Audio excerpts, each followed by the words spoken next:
Berjalanlah bersama kami, Bapa. Tuntun kami di setiap langkah kami. Dan kami bersyukur bahwa Engkau selalu ada, karena Engkau tidak pernah mengingkari janji-Mu. Dan firman Tuhan mengatakan bahwa Roh Allah ada di dalam kami untuk menuntun kami pula. Sebab itu hari ini kami akan mendengar tuntunan Tuhan buat langkah kami ke depan. Hari ini bukan hanya sekedar kami mengenal Tuhan, tetapi kami berjumpa dengan Tuhan, berjalan bersama Tuhan, melangkah bersama Tuhan, menghadapi hari-hari ke depan ini dengan kemenangan yang dari Kristus. Berbicaralah dan sikapkanlah di dalam nama Yesus kami siap. Mari kita yang siap katakan amin. Oke, pagi ini kembali kita masuk di dalam ibadah online kita, ya. Dan saya katakan kalau minggu Tuhan akan menuntun Anda, kita perlu tuntunan untuk berjalan di hari-hari ini. Karena banyak sekali yang membuat dunia ini penuh dengan confusion, kebingungan. Kalau kita tidak dituntun, kita akan bingung. Tetapi puji Tuhan, kita ada tuntunan Tuhan. Nah, kita hari ini berbicara tentang tuntunan Tuhan, berbicara berjalan di padang gurun. Karena hari-hari ini banyak anak-anak Tuhan sedang berjalan di padang gurun. Kehidupan yang tidak mudah, kehidupan yang kita tidak tahu apa yang akan kita hadapi ke depan. Tetapi puji Tuhan, Tuhan mau berjalan sama kita. Yuk kita sambut yuk. Firman-Nya dari Yohanes 1 ayat 19 sampai 23 dulu. Saya bacakan. Dan inilah kesaksian Yohanes ketika orang Yahudi dari Yerusalem mengutus beberapa imam dan orang-orang Lewi kepadanya untuk menanyakan dia, siapakah engkau? Ia mengaku dan tidak berdusta, katanya, aku bukan Mesias. Lalu mereka bertanya kepadanya, kalau begitu siapakah engkau? Elia? Dan ia menjawab, bukan. Engkau kan Nabi akan datang? Dan ia menjawab, bukan. Maka kata mereka kepadanya, siapakah engkau? Sebab kami harus memberi jawab kepada mereka yang mengutus kami. Apakah katamu tentang dirimu sendiri? Jawabnya, akulah seorang yang berseru-seru di padang gurun. Akulah suara orang yang berseru-seru di padang gurun, luruskan jalan Tuhan, seperti yang dikatakan Nabi Yesaya. Oke, kita cukup di situ dulu. Saudara-saudari, menarik bahwa orang-orang Yahudi mengutus imam dan kaum Lewi untuk menanyai Yohanes Pembaptis yang saat itu sedang membaptis, saudara-saudara. Dan mereka begitu khawatir karena begitu banyak orang yang datang kepada Yohanes Pembaptis. Ya, Anda harus tahu bahwa ketika Anda mengerjakan pengutusan Tuhan, maka Anda memiliki otoritas dan kuasa. Demikian itu yang terjadi kepada Yohanes Pembaptis. Anda sudah belajar, Anda harus melihat bahwa kehidupan kita adalah pengutusan dari Tuhan, sehingga Anda memiliki kuasa dan otoritas itu. Amin. Dan mari kita lihat di sini, yang diutus ada orang-orang Yahudi adalah imam dan kaum Lewi. Ini lucu. Kenapa lucu? Karena Yohanes Pembaptis adalah kaum Lewi, keturunan mereka. Bahkan bapaknya Yohanes Pembaptis itu adalah imam agung. Ya, waktu Yohanes Pembaptis dia dikandung, bapaknya itu menjalankan proses, ya, melakukan tugas keimamannya. Jadi bapaknya orang Lewi dan seorang imam, dan mereka bertanya kepada orang Lewi sendiri, bertanya kepada Yohanes. Saudara, kadang orang Kristen pun, orang percaya pun tidak mengerti siapa dia. Oke, sekarang nanti kita ikutin. Ketika Yohanes ditanya, siapa kamu? Dia berkata, akulah suara orang yang berseru-seru di padang gurun. Menarik. Bukankah selama ini Tuhan mengatakan, kemarin kita melihat dari minggu-minggu sebelumnya, kita sudah melihat bahwa di dalam Yohanes 43 ayat 19, padang gurun bicara hal yang Tuhan mau buat jalan. Dalam Yesaya 43 ayat 19 sebelumnya, Tuhan lihat dia mau buat sesuatu yang baru, di mana? Di padang gurun. Yohanes mengatakan, akulah suara yang berseru-seru di padang gurun. Jadi saudara-saudari, rupanya jalan ini, kalau Anda melihat, jadi satukan ini, kuncinya dari perjanjian lama lalu dibukakan oleh perjanjian baru.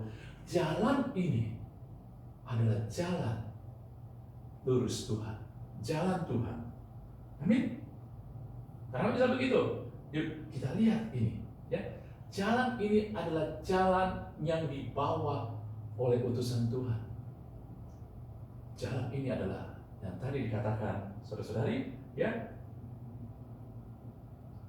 suara yang berseru, luruskan jalan Tuhan. Itu dia. Nah, kita lihat ya beberapa poin yang Tuhan mau sampaikan kepada Anda. Jadi ingat, jalan ini, jalan yang kita lihat di dalam Yesaya 43:19, sekarang Tuhan lebih bukakan lagi. Inilah suara Tuhan. Amin. Nanti kita lihat lebih detail lagi. Nah, kita lihat sendiri. Kita lihat satu-satu. Yohanes 1 ayat 19. Dan inilah kesaksian Yohanes ketika orang Yahudi di Yerusalem mengutus imam dan orang-orang Lewi tadi. Ditanya, siapakah engkau? Bapak Ibu, menarik sekali, ya. Kemudian di dalam Yohanes 1 ayat 22, ketika Yohanes mulai jawab, kemudian mereka bilang lagi, yang tadi kita sudah baca sampai ayat 23, ini hanya kutip yang dimana saya mau tekankan, yang Tuhan mau tekankan. Di ayat 22 dikatakan lagi, siapakah engkau? Sebab kami harus menjawab kepada mereka yang mengutus kami. Bapak Ibu, kan Anda melihat pola daripada orang-orang yang dipengaruhi oleh dunia. Dunia tanpa kita sadari berfokus kepada siapakah engkau? Siapakah engkau? Dua kali ditekankan, siapakah engkau? Mereka pengen tahu siapa Yohanes Pembaptis. Dunia kadang-kadang juga ketika kita berada di padang gurun, di tengah masalah, pertanyaan yang dunia gemakan adalah siapakah kita? Dalam konteks, apa kemampuan kamu? Ketika kita ada di padang gurun, Yang datang pertama kali, serangan datang pertama kali adalah seringkali pertanyaan menggema di pikiran kita, di benak kita. Tuhan, masalah ini begitu berat, kebutuhan ini begitu besar. Siapa saya? Kemampuan saya nggak ada. Kadang kita lebih besar menggemakan tentang siapa saya berdasarkan kemampuan.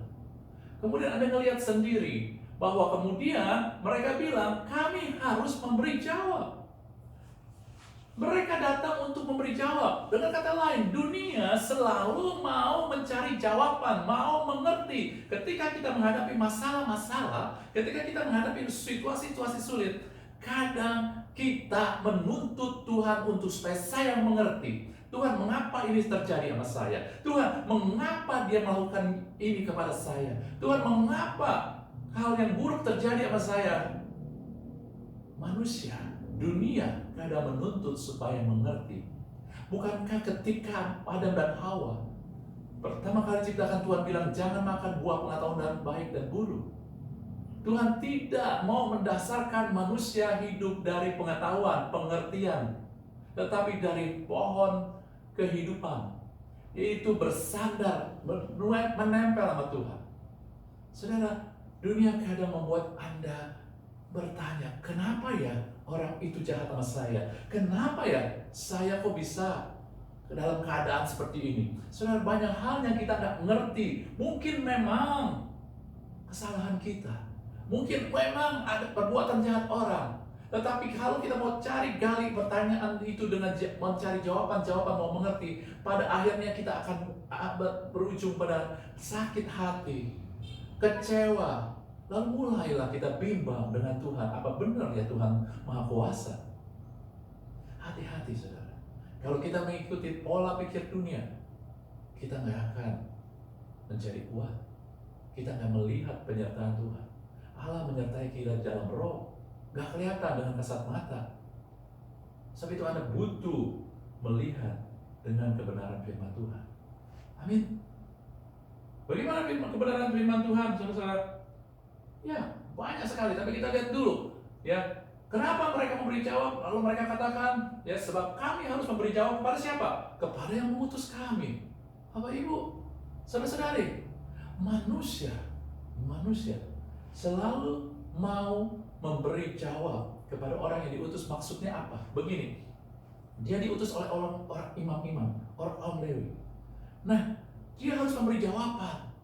Anda sering nggak? Ya, kita melihat di dalam berita-berita dan kita baca mungkin ya di media-media bagaimana orang-orang diutus, contohnya di pemerintahan, banyak sekali mereka diutus untuk mencari tahu, lalu mereka hanya beritakan apa yang menyenangkan yang diutus. Oh Pak, semua baik, program kita lancar. Oh, semua bantuan sosial tepat sasaran. Hanya untuk menjawab ataupun memberi impresi kepada yang mengutus. Dan kata lain saya mengatakan begini, dunia akan membuat Anda dan saya memikirkan apa kata orang yang kelihatannya baik di hadapan orang. Anda kadang-kadang, maaf, ini kenyataan. Kadang-kadang Anda melihat seseorang kelihatannya, penampilannya sabar. Tetapi kenyataannya belum seperti itu. Dia hanya menampilkan bahwa dia sabar supaya orang berpikir, apa kata orang kalau dia kelihatannya gak sabar. Dia menampilkan itu di kantor, dia kelihatan sabar, dia kelihatan rajin, tetapi hanya untuk memberi impresi doang. Bahkan kadang di gereja sama juga. Kelihatannya kita benar-benar Tuhan, kita nangis karena kadang-kadang di hati kita supaya hanya kasih unjuk saya itu rohani, saya sungguh-sungguh di hadapan orang. Demikian juga kadang-kadang suami istri, di gereja kelihatannya romantis, kelihatannya dekat sekali, supaya kelihatan baik di hadapan orang. Ini jebakan dunia. Tetapi kerajaan Allah, tuntunan Tuhan, mau kita fokus kepada siapa Tuhan. Bukannya siapa kita, tetapi siapa Tuhan. Dia sanggup melakukan segala sesuatu. Dia setia. Dia tidak pernah meninggalkan kita. Dia Bapa yang baik. Ketika Anda mengalami padang gurun, Yang harus kita mulai lakukan bukan bertanya-tanya, kenapa ini bisa terjadi? Tetapi yang Anda mulai lakukan, ingatlah siapa Tuhan. Sekalipun aku berjalan di dalam lembah kekelaman, tetapi aku memiliki Gembala Agung yang tidak akan pernah meninggalkan aku. Amin. Lalu Anda bukan hanya mengatakan siapa Tuhan, tetapi apa kata Tuhan. Karena jalan ini yang dikatakan, jalan yang Yohanes katakan, yang Tuhan mau buat adalah suara yang membawa, luruskanlah jalan Tuhan. Sehingga Anda harus mulai memikirkan apa kata Tuhan daripada apa kata manusia. Banyak sekali orang-orang terlibat dalam masalah karena gengsi. Dia takut apa kata orang nanti kalau saya tidak ganti-ganti HP. Tetapi akhirnya terlibat dalam satu masalah. Lebih baik Anda mau mendengar apa kata Tuhan. Kalau saya hanya mengejar apa yang dunia perlihatkan, apa kata Tuhan nanti? Amin. Saudara-saudari, di padang gurun kita perlu berfokus pada siapa Tuhan dan apa kata Tuhan. Ingat itu. Kita lanjut, saudara, ya. Dan kemudian Yohanes 1 ayat 23, Yohanes Pembaptis menjawab, akulah suara orang yang berseru-seru di padang gurun, luruskan jalan Tuhan seperti yang telah dikatakan Nabi Yesaya. Saudara-saudari, padang gurun berbicara tentang masa-masa sulit. Amin. Ya, padang gurun berbicara adalah keadaan sulit kita. Ketika Anda menghadapi keadaan sulit, apa yang dunia katakan? Saya harus mengeluarkan suara apa? Dunia akan mengeluarkan suara dunia yang egois. Tuhan, kita menyerukan kebutuhan kita. Tuhan, aku butuh ini, aku butuh kelegaan, aku butuh dana segini-segitu. Hal yang kita nggak pernah, kadang-kadang secara dunia kita nggak pernah berhenti adalah gedor Tuhan. Tuhan, menyerukan suara, Tuhan aku butuh ini, Tuhan aku sudah sesak, Tuhan aku udah gak sanggup, Tuhan aku butuh pembelaan. Tidak salah, tetapi firman Tuhan jelas katakan, ya, tuntunan Tuhan mengatakan Anda disuruh fokus pada kerajaan Tuhan untuk mendengarkan siapa? Suara Tuhan. Carilah suara Tuhan. Ketika kita berjalan di padang gurun, berhenti dulu untuk minta. Mulai buka kuping untuk mendengar suara Tuhan, suara tuntunan Tuhan. Mulai baca firman, karena tuntunan itu banyak sekali di firman Tuhan. Dan ketika Anda membaca firman sebagai firman itu adalah pribadi yang hidup perkataan dari Bapa, maka tidak mungkin kalau Anda tidak menemukan tuntunan. Firman itu adalah pribadi. Firman itu kalau Anda baca sebagai pribadi, bukan hanya sekedar bacaan, maka itu akan berbicara kepada kita. Kalau Anda melihat firman itu keluar dari mulut Bapa, Anda akan mendengar tuntunan Bapa. Karena nggak mungkin seorang Bapa membiarkan anak-anaknya menghadapi masalah tanpa dia mau menuntut. Tetapi terlalu banyak kita lebih mau menerima daripada dituntut. Anda melihat Tuhan mau kita berjalan di jalan yang lurus, tetapi Dia memberikan suaranya. Ingat, ketika orang Israel keluar dari Mesir, Tuhan kasih peraturannya tertulis. Dia nggak perlu hadir. Musa bawa aja di atas batu itu 10 perintah Allah. Ini yang harus kalian lakukan. Dituntut, ditulis. Tetapi saudara-saudari, sekarang Tuhan mau kita lurus jalan kita, tetapi dengan suara Dia. Artinya apa? Dengan tuntunan Dia, bukan tuntutan. Bukankah itu luar biasa? Anda dan saya bukan hanya dituntut untuk menghadapi masalah yang kita hadapi, tetapi Anda dan saya pun dituntut. Anda berjalan di jalan yang lurus, bukan dituntut. Kalau dituntut, Anda harus segera bisa. Kalau dituntut, ada konsekuensinya kalau Anda nggak mampu. Tapi kalau dituntut, Dia ada menyertai kita, dan Dia tuntun kita berdasarkan kemampuan kita.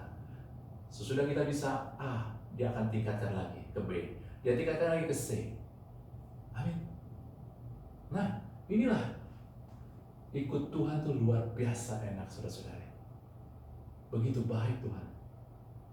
Coba kalau Anda dan saya dituntut, gak ada yang sanggup. Ya, kita lanjut lagi. Saya loncat di ayat 60 dan 27. Ya.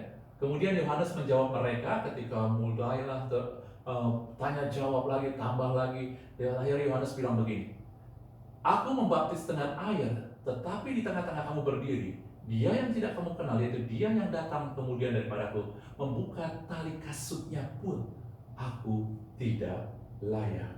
Saudara-saudari, apa maksudnya ketika Yohanes menekankan dia, orang-orang imam-imam dan orang Lewi yang diutus itu bertanya, kenapa kamu membaptis kalau kamu bukan nabi, bukan Elia, bukan Mesias? Yohanes katakan dia membaptis karena untuk membuka jalan kepada dia, kira-kira gitu, kepada dia yang tali kasutnya pun aku tidak layak. Saudara-saudari, ketika Yohanes Pembaptis mengatakan tali kasutnya pun aku tidak layak, dia sedang sangat merendahkan diri dia. Dia dengan kata lain dia mengatakan, saudara-saudari, orang yang paling rendah, jabatan yang paling rendah, hamba yang paling rendah pada saat itu adalah membuka sepatu ataupun alas kaki tamu-tamunya. Jabatan yang paling rendah. Tetapi Yohanes katakan, jabatan yang paling rendah, posisi yang paling rendah aja pun aku itu nggak layak. Anda melihat Yesaya katakan di dalam Yesaya 64 ayat 6, katakan, demikianlah kami sekalian seperti orang najis dan orang kotor, dan segala kesalehan, bukan segala dosa kami, bukan segala perbuatan kami, tetapi kesalehan, artinya perbuatan yang paling baik, seperti kain kotor. Tidak ada dari segala sesuatu yang bisa kita lakukan, walaupun itu yang terbaik, sadarlah, itu akan bisa memenuhi standar Tuhan. Inilah yang Yohanes Pembaptis menyadarkan orang-orang, bahwa sampai posisi yang paling rendah sekalipun sesungguhnya kita tidak layak. Dengan kata lain, Yohanes Pembaptis sedang mengingatkan kita, ketika kita ada di padang gurun, ingatlah ini, bahwa kita hanya dapat kasih karunia. Yohanes Pembaptis ketika dia menyatakan ini, dia sangat menghargai Yesus mau datang, karena Yohanes Pembaptis tahu Yesus akan mati, karena dialah yang menggemakan anak domba Allah. Dia tahu, oleh sebab itu dia sangat-sangat meninggikan kasih karunia, kemurahan Tuhan, karena dia tahu dia tidak layak dan dia terima. Saudara-saudari, ketika kita menghadapi masalah, ketika ada di padang gurun, ingatlah bahwa Tuhan telah mencurahkan seluruh kasih karunia kepada kita. Hargai itu dan bersandarlah kepada kasih karunia itu. Kalau di firman Tuhan dikatakan, dia sudah memberikan dirinya saja dia sudah berikan kepada kita ketika kita masih berdosa, apalagi yang dia tahan, apalagi yang dia nggak mau berikan kepada kita.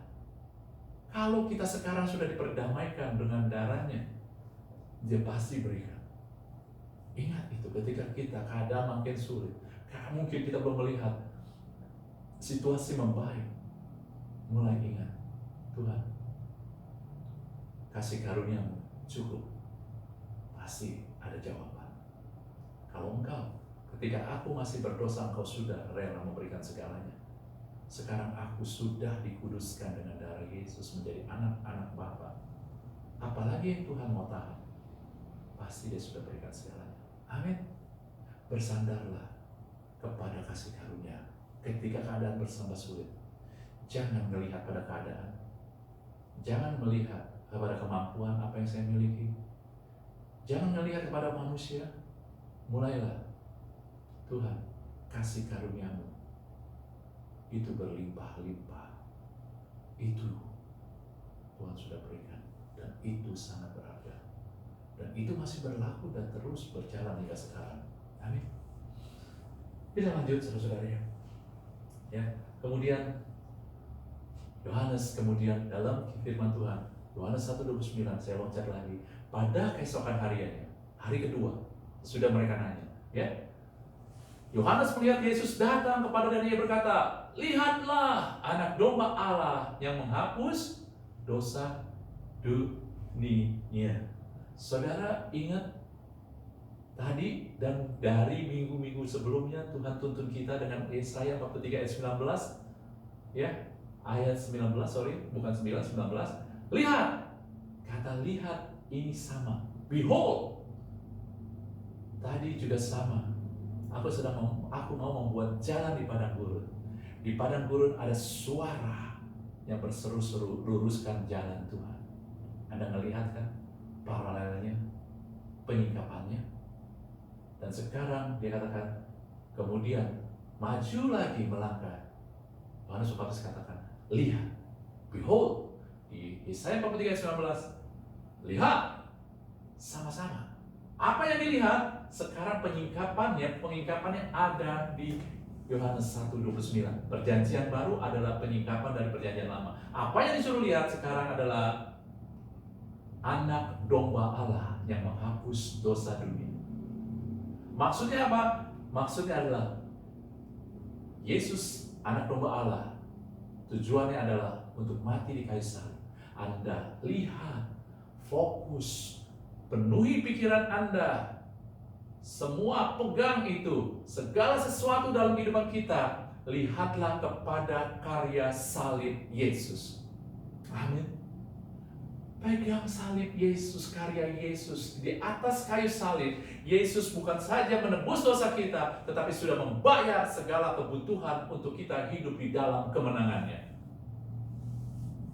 Ketika kita memiliki kebutuhan, ingat di atas kayu salib Yesus yang kaya telah menjadi miskin supaya kita oleh karya salibnya menjadi kaya di dalam Dia. Dan begitu banyak lagi di atas kayu salib Yesus yang sehat sempurna, tidak pernah sakit,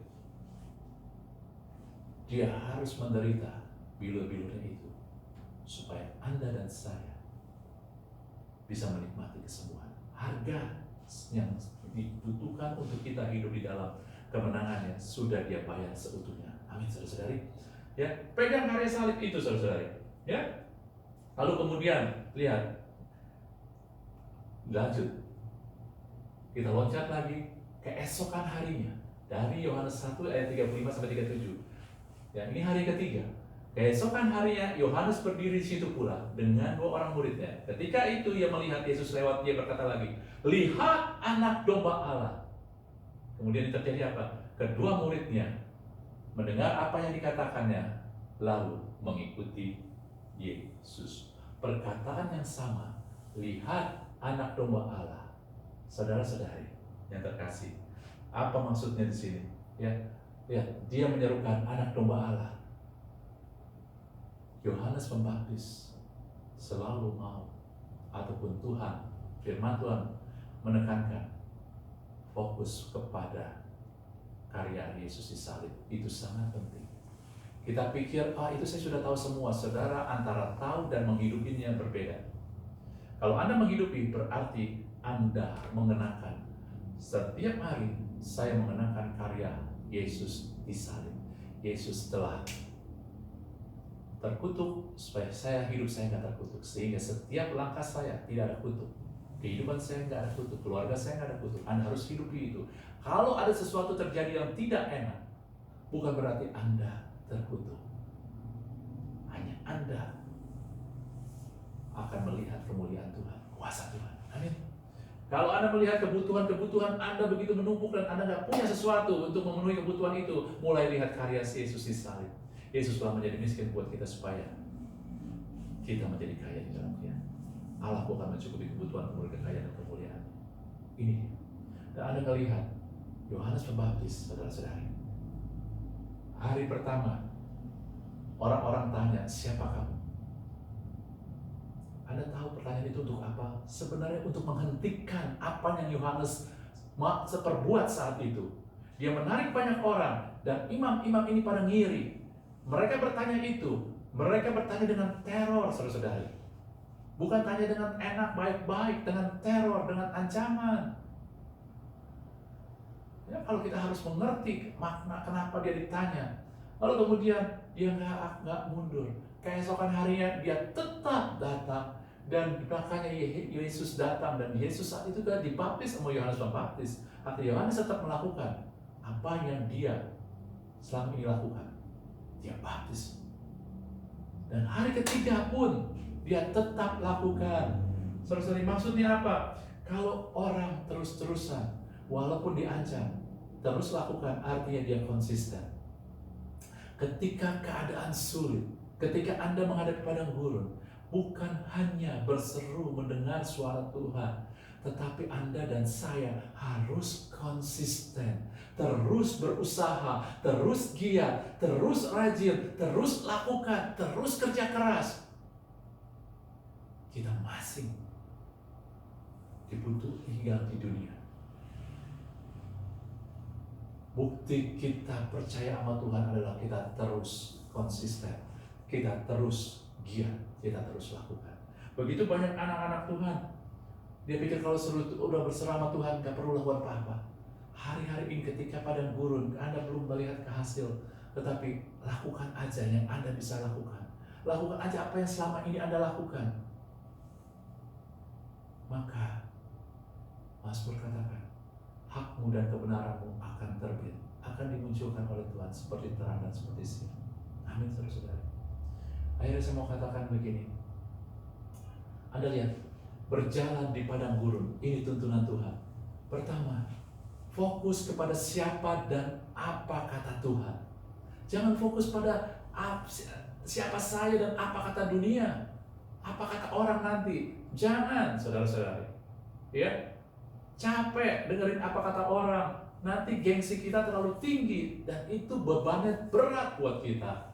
Ya, kemudian cari suara Tuhan. Karena itu ada tuntunan Tuhan. Ambil waktu baca firman, ambil waktu saat teduh, ambil waktu juga sharing sama orang-orang percaya. Karena disitulah, di 2-3 orang berkumpul Tuhan hadir, ada tuntunan Tuhan. Kemudian hargai dan bersandar pada kasih karunia Tuhan. Itulah yang membuat kita layak diangkat, layak menerima jawaban. Bukan karena saya berseru sehari berapa kali, saya doa puasa berapa kali, bukan. Tapi kasih karunia Tuhan semata-mata. Kalau saya doa puasa supaya saya lebih peka, saya doa puasa saya untuk membuat saya lebih tenang, mau menyatakan saya sungguh-sungguh loh Tuhan.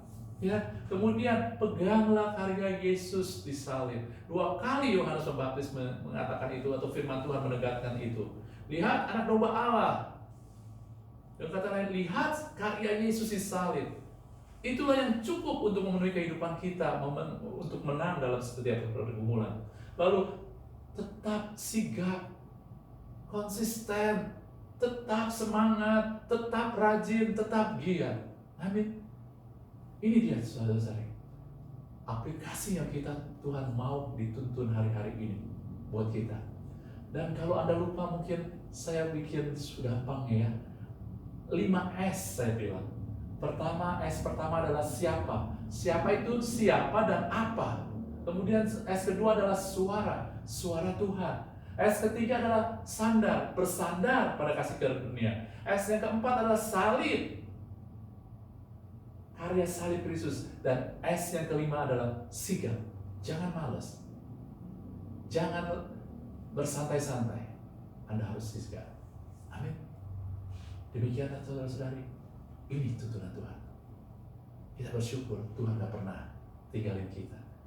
Jangan sekedar nyanyi, Tuhan jika Engkau mau bersertaku, kamu gak mau berjalan.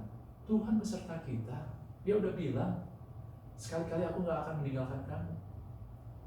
Tuntun langkahku Tuhan dengan kasih karunia. Ini kasih karunia. Bukan hanya ngomong doang, Anda harus ikutin, dengar suara Tuhan, lihat siapa dia, apa yang sudah Yesus lakukan, ya lalu Anda tetap sigap. Amin. Yuk kita lakukan. Kita tutup dengan doa. Bapa, kami bersyukur karena sungguh Engkau hidup. Roh Kudus, kami bersyukur Engkau membawa kami kepada karya Yesus yang sempurna. Segala perkara sudah ada jawabannya di atas kayu salib dan Yesus sudah bayar. Sebab itu, sadarkan kami Roh Kudus bahwa kami oleh kasih karunia telah berjalan dalam kemenangan. Hanya tuntun kami agar kami mulai berfokus kepada pribadi Allah, kepada suara Tuhan, pada kasih karunia yang berlimpah-limpah, pada karya Yesus di salib. Dan tuntun kami, bentuk kami, untuk kami tetap sigap, tetap giat, tetap rajin, tetap mau bekerja keras. Terima kasih Bapa. Di dalam nama Yesus kami bersyukur. Mari kita yang bersyukur katakan amin. Tuhan berkati.